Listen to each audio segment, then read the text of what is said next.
একজন ব্যক্তি 20 টাকায় 40টি কলা কিনে 25% লাভ করতে হলে 20 টাকায় কয়টি কলা বিক্রি করবে? তাহলে এখানে 25% লাভে বলে দিচ্ছে 20 টাকায় 40টি কলা কিনে আনি 20 টাকায় 40টি কলা, তাহলে বলছে 20 টাকায় কতগুলি কলা বিক্রি করলে 25% লাভ হবে। আগে আমরা 20 টাকায় যদি 40টা কলা কিনে তাহলে 20 টাকায় কতগুলি কলা বিক্রি করবে সেটা বের করব। তাহলে এখানে 25% লাভ যেহেতু বলছে না, 25% লাভে বিক্রয়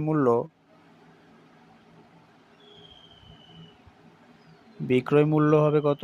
টোটাল যদি আমার 100 টাকা ক্রয় মূল্য ধরি, সেখান থেকে 25% বৃদ্ধি পেয়ে হবে 125 টাকা। এবারে আমার ক্রয় মূল্য যদি 100 টাকা হয়, ক্রয় মূল্য 100 টাকা হলে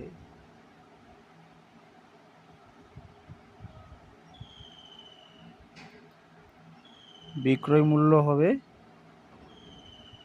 125 টাকা।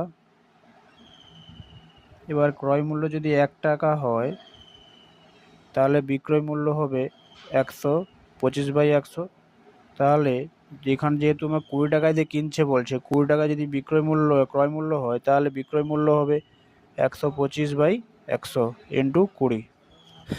এই শূন্য কাটলাম, 2 5 10, 5 2 10, 5 5 25, তাহলে কত হলো? 25 টাকা। যদি ক্রয় মূল্য 20 টাকা হয় তাহলে 25 টাকা বিক্রয় মূল্য হবে। তাহলে 20 টাকা দিয়ে কিনছে 40টি কলা, তাহলে বিক্রি করবে 40টি কলা 25 টাকায়। অতএব 25 টাকা বিক্রয় মূল্য হলে কি করে, 25 টাকায় বিক্রি করে কত? 40টি কলা। তাহলে 1 টাকায় বিক্রি করবে কত? 40/25। এবারে বলছে 20 টাকায় বিক্রি করে, তাহলে 20 টাকায় বিক্রি করবে কত? না, 40/25 ইন্টু 20। 5 4 20, 5 5 25, 5 8 40, আর 32টি কলা। তাহলে বলছে 20 টাকায় যদি 32টি কলা কিনি